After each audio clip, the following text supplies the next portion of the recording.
Fun times. All right, guys. Name is James Strong. I'm an AWS APN ambassador. What that means is I get to do stuff like this. I run several meetups. I run the Cloud Native Louisville and AWS meetup. We're going to talk about AWS networking in respect to EKS. So we're going to walk through a little bit of what the AWS networking architecture, like a basic overview in terms of EKS. We're going to talk about EKS's VPC CNI and what a CNI actually is, how that works inside EKS, deploying an EKS cluster with an open source tool called EKS CTL.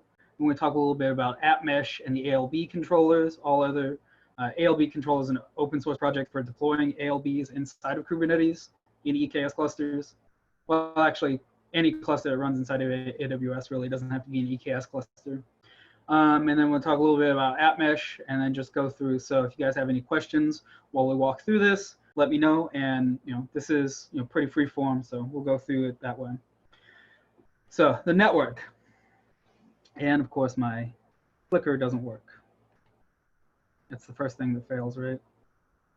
So I'll just walk through it myself.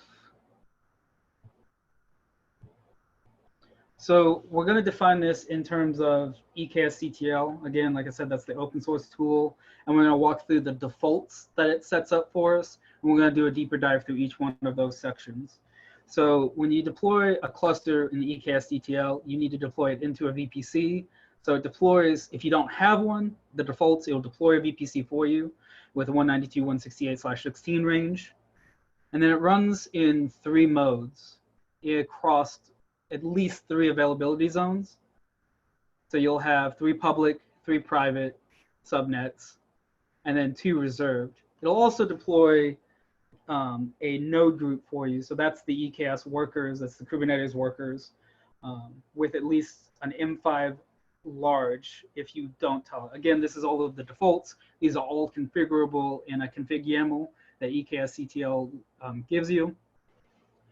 One of the things that we'll talk about more when we get into the VPC CNI is that depending on how large the node is, will depend on how many pods you can deploy, because it's based off of the max IP addresses on a network interface and how many network interfaces can be attached. So with an M5 large, you can have 3 max network interfaces with 10 IPv4 secondary IP addresses. So with that, you can have 30 pods running on that node, I think is the math, how that works out, if I remember, arithmetic. And then it deploys 2 security groups for you for connectivity and just protecting those nodes, especially if they're on the public subnets. They'll deploy out a NAT gateway if need be. Again, this is all configurable by default. That allows for the communication for the private subnets, which is a best practice to deploy your managed nodes into a private subnet. So it needs connectivity out to pull images from any other registry, things like that. We'll deploy an internet gateway. That's for connectivity on the public subnet, on the public internet. And then I think that was about it. Oh yeah, and also deploys the EKS control plane. So the control plane is the part that's not managed by you, that's managed by AWS, but it also needs subnets to deploy that to. And we'll talk a little bit more about how that gets set up from a public versus private perspective and how that communication works inside of the cluster. The wrong way.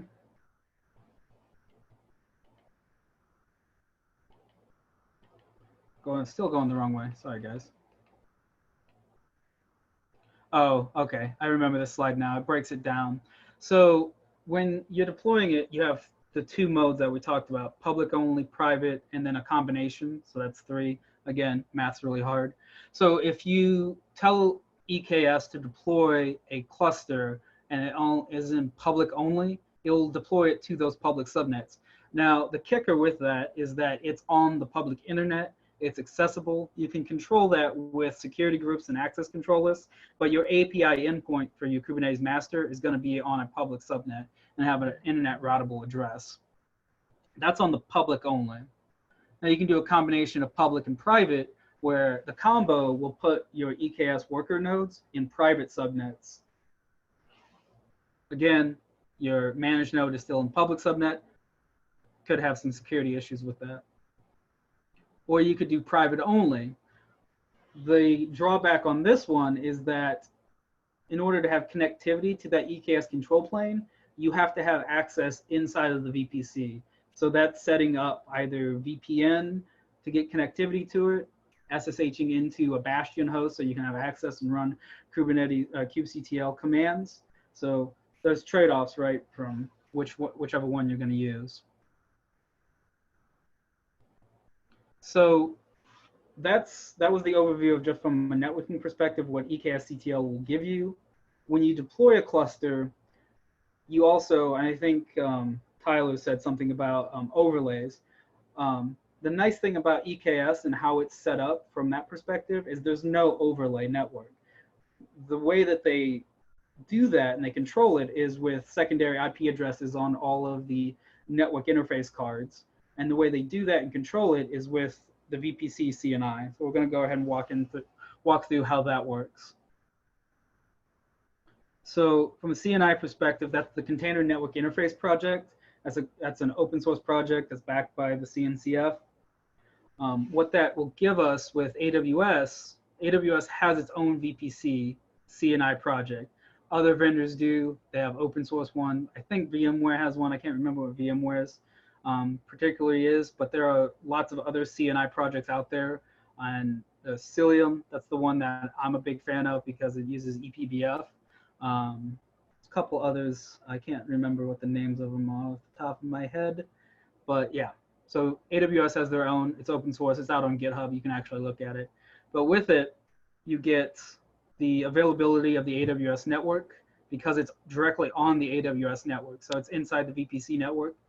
So all the benefits you have for being on the AWS global network, you'll get because of how the CNI is set up.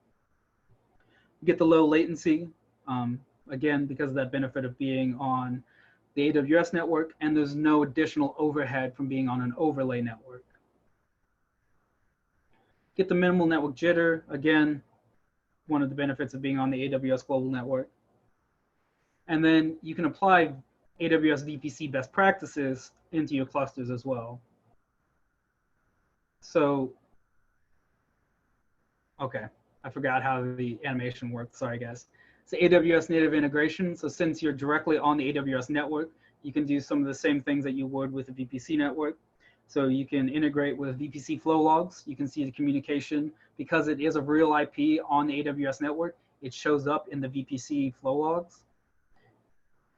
Routing policies. So if you have VPC endpoints, you have other things, you have connectivity back to on-prem. Because of that integration with the VPC network, you can have that as well. And then, of course, security groups and network access control lists. So you can do traffic isolation based off of that. So you can deploy security groups as an additional overlay to the networking policies if you were to set those up. We're going to go ahead and talk about the components of how this operates. So you've got the CNI plugin.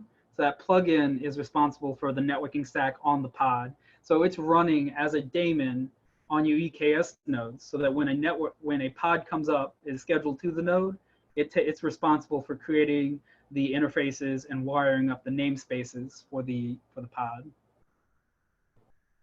It configures the ENI, so when that pod comes up, it gets a real IP address from the VPC subnet range, and it's assigned to that ENI, and then that's when it creates the bridge to that so it can communicate with the pod.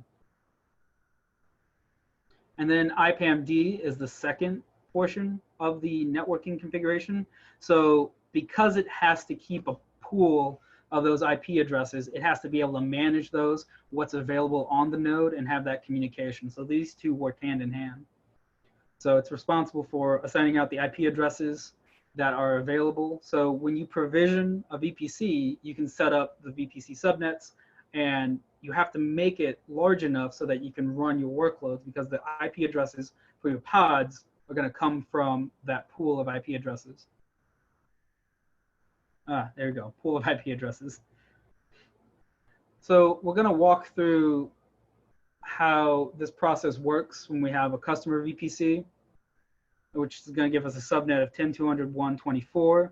That gives us about 250 usable addresses in the AWS networking, because they also, besides the normal networking reserved IP addresses, it also reserves other ones for like the VPC router and the DNS server inside the VPC. So we've got 2 nodes in our cluster. And in EKS with the managed nodes, it runs as a daemon set. I think there's some other ways that you can run it, but by default, it runs as a daemon set. So we've got 2 nodes, each with a pod running that have an IP address from the range, so 1.6 and 1.8 on the initial ones. So when we want to create a third one, a IPAMD will take the IP address, assign it to that secondary, it will assign that secondary IP to the ENI for the instance. And then the same thing happens with any other pods. Again, the size of the node will determine how many you can actually run because of the limitation of how many ENIs and how many secondary IP addresses.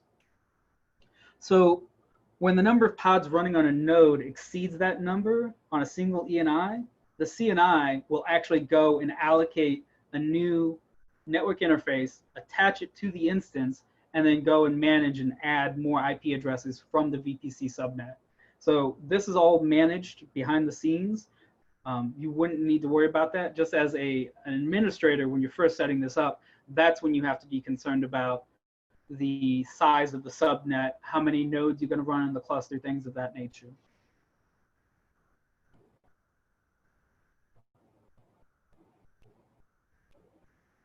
We can, this was probably more just for the background, but again, just like with anything, any piece of software out there, it's highly configurable.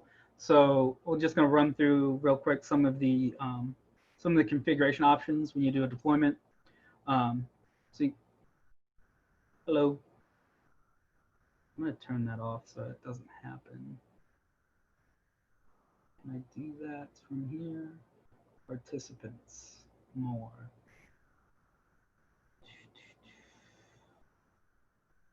Play sounds when someone leaves or joins. There we go. So enabling node port support. So being able to run services on node ports, that's required for an ALB because that's how that operates. So you want to be able to enable that. I don't remember if that's enabled by true or not. By default, I would assume so since the ALB requires it. If you want to set up security groups per pod based off of annotations and things like that, you can set up security groups per pod so that every time a pod comes up with a certain annotation, it'll attach itself to a security group. So that's something that's highly configurable. You can set the max ENI. I don't know why, MTU, sorry. I don't know why you'd want to change that, but right now it's defaults to 9001. External SNAT. So this is where we get into if you need to have access to the client source IP because of the way that the VPC, the networking works on Kubernetes with source netting the addresses depending on what type of services you're running. If you want to know that or do this source netting, you can tell it, you can set it to true, so that will turn it off on the VPC rules or not, or the IP tables rules. So it can get really granular from that perspective. The warm ENI target, so you can tell it how many IP addresses on the node to keep available. So that way you don't have to wait for the API request to go through if you're needing new IP addresses. So it will delay the pod deployment if you have to wait on IP address requests to AWS. So the CNI will try to keep, I think the default's 1, it will keep that many available on the node so that it doesn't have to wait for pods to spin up, pods don't have to wait to spin up for the IP addresses. And then excluding SNAT sliders. So just like on 4, when you're setting up external SNAT, if you want to exclude subnet ranges, you can do that with that control right there. So again, you can see it's highly configurable and there are a lot of options. This is just some of the 6 that I thought would be interesting to talk about. I think there's like 20 if you go look at the documentation. I didn't want us to walk through all of those.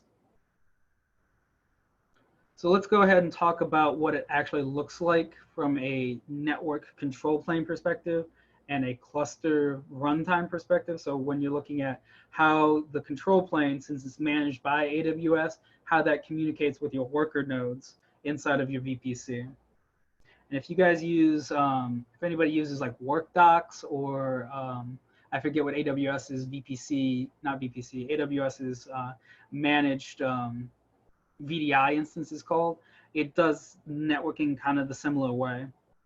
So we'll have control plane, we'll have application traffic, and then administration traffic. So you've got two VPCs that get deployed. One's for the control plane, and then one's for your customer VPC. So the control plane is going to have the normal stuff that you think about. It's got the API master, the load balancer for the API, and your etcd server. So that's everything that the master needs to run. And then you have, depending on how the networking mode is set up, you have your node groups start inside of their instances. The kubelet and the Kubernetes node agent are started on the boot process, so for the managed nodes from that perspective. Now the kubelet will reach out to the cluster endpoints and register the node, and it will connect to either the public endpoint, which again is outside of the VPC, or it'll connect to the public or the private endpoint. So this is where you've got to make the distinction. Where do you want your EKS control traffic to be? If you've provisioned a public endpoint, it's going to go outside the VPC, hit the ALB endpoint, so it's going out to the public internet. I don't know if it's on the public internet or if it's still on the AWS network. I think it's on the public internet at that point. I should know that, but I don't have it in my notes. Or if it's a private subnet, because it's private, it deploys an ENI into your customer VPC, and then the communication is done over that ENI traffic. And of course, so that's the kubectl. So when you're talking kubectl on a public endpoint, you're talking to that public ALB over the internet. Application traffic runs how you would expect it to run from an ALB or a load balancer or a services perspective. It's going into that customer VPC. We're going to talk about the 3 different ways to configure that and the differences between those 3 VPC setups. So the first one's going to be the public endpoint. Like we talked about, it's going to be it's the default option if you don't configure it. So the load balancer for the API endpoint is going to be on the public internet inside that VPC managed subnet. Kubernetes requests that originate from within your cluster, when the workers reach out to talk to it, it goes to that EKS owned ENI. So as part of the deployments, EKS will deploy an ENI into that VPC network so that it can talk back to the control plane. I think I've referenced it already, but one of the security concerns is that that public endpoint is on the public internet and anyone could try to hit it. Again, it's you still have authentication, so it's still protected from that perspective, but it's still an open API endpoint that if there's any remote vulnerabilities on the Kubernetes master API, it's out there on the internet. So you're going to want to either lock it down or provision a network or provision it to a private endpoint. Instances are going to have a public IP if it's on public. Public endpoint only will provision instances in the public endpoints, in the public subnets and have public IPs. So again, to reach that API endpoint, it's going to have either have a public IP or a NAT gateway. Oh, there's the other, there's the other animation. Now, when you have both public and private endpoints enabled, Kubernetes requests from within the VPC talk to an EKS managed ENI within the VPC. So that wasn't much of a difference, but the cluster API is still on the public endpoint. So when kubeproxy, it has to go talk out and get commands or get requests to the API server, it's still going out to the public internet. So you have the public and private. So your hosts are running on a private subnet, talking the EKS CTL on the control plane on a private subnet, but the public endpoint is still on the public internet, the API endpoint. In private only, all your traffic to the cluster API server must come from within the VPC cluster, like I was referencing earlier. So kubectl commands, everything goes through that ENI now at this point to the control plane traffic. So the cluster's API endpoint, you can still resolve by public DNS, but it resolves to a private IP address. So that's why you still need to have connectivity inside of the VPC. So since we have the three options, public, private, and a combination, you need to have a public subnet. Again, nodes, ingress resources, all of your load balancers and everything get deployed. Everything gets deployed to the public subnets. Private only. This also includes your ALBs. So if you have customer traffic, if an ALB controller is deployed, it's going to deploy to a private subnet. So that's one of the other concerns. So that's why it's a good idea to do public and private, which of course is the third option. You know, nodes get deployed to private subnets, and your ingress resources are deployed into a public subnet because applications need to be reached by customers. So that's why you want to have the use the combination, which is also why you need public and private subnets. So that was a lot on the subnetting perspective. Before I move on to the ingress controller and how that operates, you guys have any questions, comments, thoughts, concerns?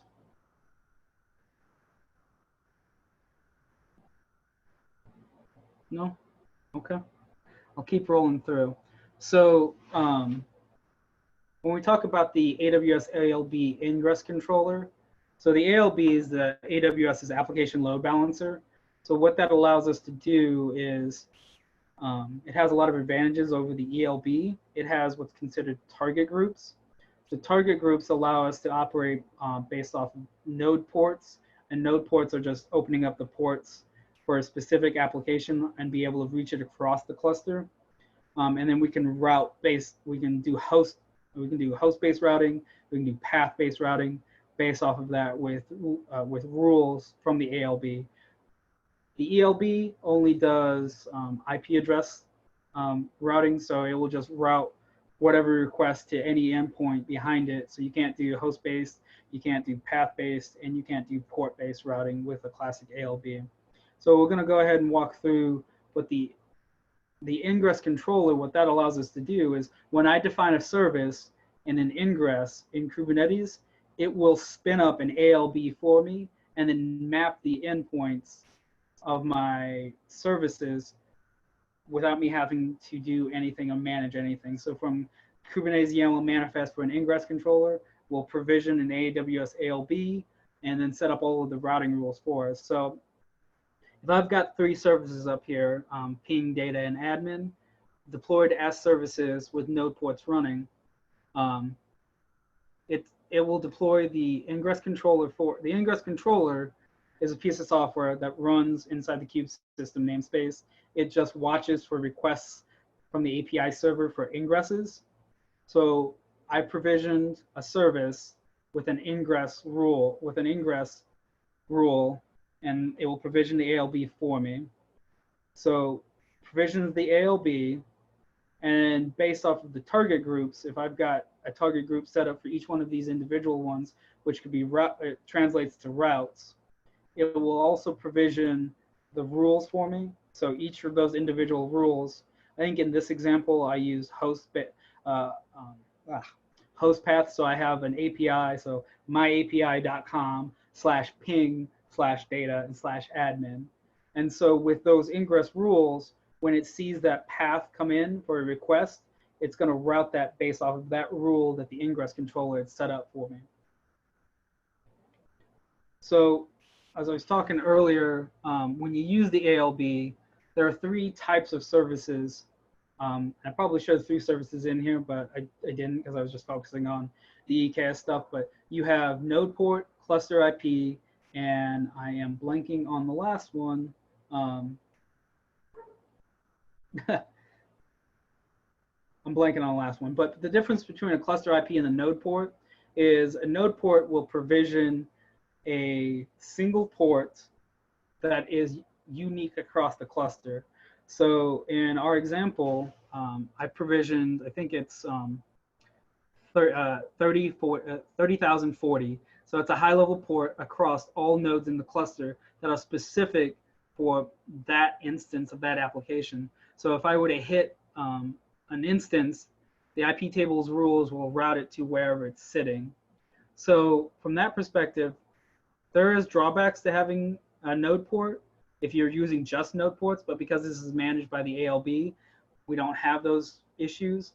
So it provisions the port for us as part of the service deployment, and it creates the rules so that it routes everything. So when I'm going to go hit /ping, the ALB knows that it's running on port 30,040. So it will use that as the health check that it's up and running, directs the traffic to that pod or to that instance on that pod, on that port, and then the host routing rules set up by IP tables directs it to the pod that's running that service for us. And again, this is all set up based off of the node port service and the ingress rule, and you don't have to provision anything else because the ALB ingress controller provisions all of that for you. So I'll stop there. That was a real quick introduction. I introduced the services. I forgot to mention those when I was pulling this presentation together. But the node port service with the ALB controller, and again, the ALB controller is also open source software. You can go out there, you can go look at it. You can deploy it into any of your clusters that are running inside AWS. It could be EKS managed, or it could be self-provisions. I think, Tyler, you said you set up one yourself. So if you were running a Kubernetes cluster in AWS and you wanted to provision ALBs, you could provision the ALB controller with the proper permissions set up, because it uses IAM permissions to be able to spin up ALBs. And then you can use the ingress controller to provision all of that for you. So it doesn't necessarily have to be EKS. Questions, comments, thoughts on that? All right. We'll roll through and we'll talk about AWS Appmesh. So AWS Appmesh is one of AWS's newest container services. So what it is it's an AWS managed service mesh that can be deployed into your clusters. And it provides integration and insight into applications running on the AWS network. So again, like the CNI, AWS has their own version of how to run a service mesh that integrates natively with AWS services. You'll see on the next slide. So some of the functionality, right? So you get service to service communication and abstractions enabled. So service discovery generally is done at the DNS level with services. With this, you can use, it abstracts that for you. You have network control traffic. So there are some like advanced application rollouts like canary deployments that can't be done natively with deployments in Kubernetes. So you can do weighted deployments. So you can spin up an instance and start sending like 10% of your production traffic to that instance to see how it's doing, and then slowly spin that up using AWS Appmesh. You can do that with most service meshes like Istio. It's a similar functionality. So observability, we're going to talk about how you can expose stats-D metrics for your containers that will get sent to CloudWatch, and you can integrate it with AWS's X-Ray. So that's their tracing tool. And again, same thing with logs and alerting. It can integrate with that, and it will deploy those out to CloudWatch for you. And then fault isolation. So one of the nice features of service meshes is you can add configurable retry policies inside AWS Appmesh if there's issues with deployments. You can mitigate failed requests by selecting a new host and rerouting traffic. So there are several components with Appmesh that power the functionality. We're going to talk about some of those now. So AWS Appmesh, again, gets deployed into your cluster. It's a managed service, but it still has to have access to your cluster. The first thing that you'll set up when you're setting up routing rules and things for Appmesh is a virtual service. So a virtual service is the abstraction of a real service. Again, these are abstractions that allow us to change things behind the scenes without having to interrupt traffic flow. So that's what the virtual service will do. Of course, with a virtual service, you have to set up a virtual router. So that's what handles traffic for one or more of your virtual services. And routes can be created and associated to direct incoming requests to different, you guessed it, virtual nodes. So virtual node is a logical point to a particular task. So the thing I forgot to mention is that you can also run this in ECS. So just not just Kubernetes, but ECS as well. So it can point to a particular task group, a service, or a particular pod.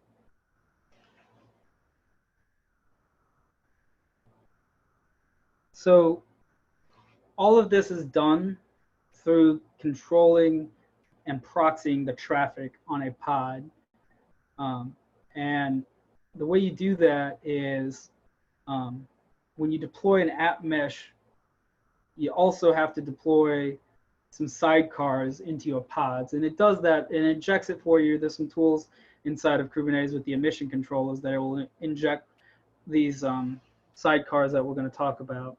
So it uses the open source Envoy proxy to control all of the traffic, the ingress and egress traffic.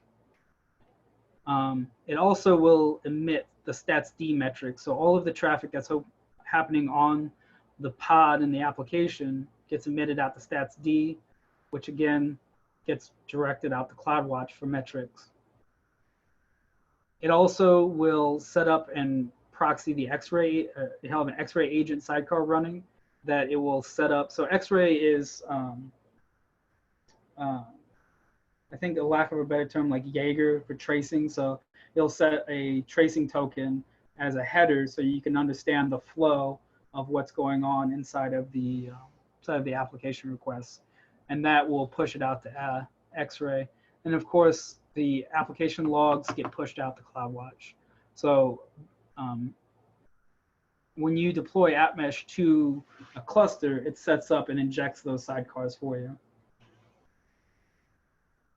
And I didn't have a traffic walkthrough because this is telling me this is my last slide. I did have an Appmesh walkthrough of like how that traffic flow works from a control plane perspective, but I don't seem to have included that here. So yeah, we covered a lot of networking stuff. Do you guys have any questions, comments, thoughts, concerns?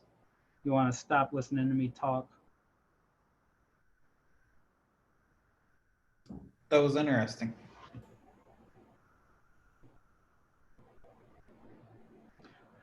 Well, I threw together, I think that was probably about 4 or 5 of my lectures from the EKS perspective. The course also goes through services, how this all ties together from a Linux networking perspective, how the bridges get created, how IP tables rules get controlled by kube proxy and other things like that. So feel free to check that out. It gets released, I think, later at the month. If you've got any more questions, like Tyler, when you're working through your Linux Academy things, feel free to hit me up on Meetup. I'm always interested in helping out people. If you guys have any questions for me before we stop, Beth, Jothy, Tyler. Can I reach out on Slack in the Kubernetes channel? Just chat about project. Yeah. I believe I'm strong JZ out on that project or out on that Slack. I'm strong JZ on most projects or most external social medias. So cool. If you can't find me, just send me a note on Meetup. Thank you. Thanks. We'll try to get back to our regularly scheduled programming. I'll try to get us a speaker. I have a friend who just got hired on as a Kubernetes SRE for Apple, so I'm going to try to see if she can talk to us next month. The problem is she's in San Francisco, and it's in the middle of the workday for her, so it might need to be a little later for next month. But we'll figure it out, and we'll get a speaker other than myself talking. That's really cool that you know someone that works on Kubernetes at Apple. I had an interview with Apple a couple months ago for some kind of development related work. It didn't pan Okay. out, but it was interesting. It happens. All right, guys. Well, if we don't have any other topics to discuss, or if anybody doesn't have anything, we'll go ahead and call it a wrap for the day. Hi, I have a question. Uh, I'm a recent graduate in security, so I'm just started working on the cloud projects, like learning about the AWS features and services resources, and I'm really interested in working on some like small open source projects. Like it will be a quick start for me. So, is there Okay. anything that you can help me with that? There are a lot of I mentioned it at the very beginning of the conversation about sandbox projects. Those are projects that are still trying to prove themselves out so that they can move from sandbox to incubating to graduated projects. There's a lot of CNCF projects in the sandbox. And I think if you go out to the CNCF project landscape, you can filter out for just sandbox projects, and you can go and see if there's any projects out there that are interest to you. I can send you that link. Actually, you can just Google it. It's just CNCF's landscape, and then it's just a giant JavaScript page where you can filter on just sandbox projects. I'll drop it in the Zoom chat here for you. Thank you. Yep. Yep. So it's got a lot of sandbox projects. Those are, like I said, they're trying to get off the ground. And they usually have, if you go to the issues, they usually have, a lot of them have labels for like a good issue for a beginner, a new contributor, things like that. All right. If you have any other questions, like I said, like I was telling Tyler, just reach out on Meetup or on any one of the CNCF or the Kubernetes Slack channel. Those are all public channels, so you can join those as well. Sure. Thanks. All right. Well, good luck with that. Tyler, good luck with your project. Like I said, if you have any networking questions that we didn't cover or talk about, just hit me up. With that, I'm going to call it a wrap and go get dinner. Thanks for joining, guys. And as always, I'll see you next month. Thank you. Thanks, guys. Thanks, James. Bye.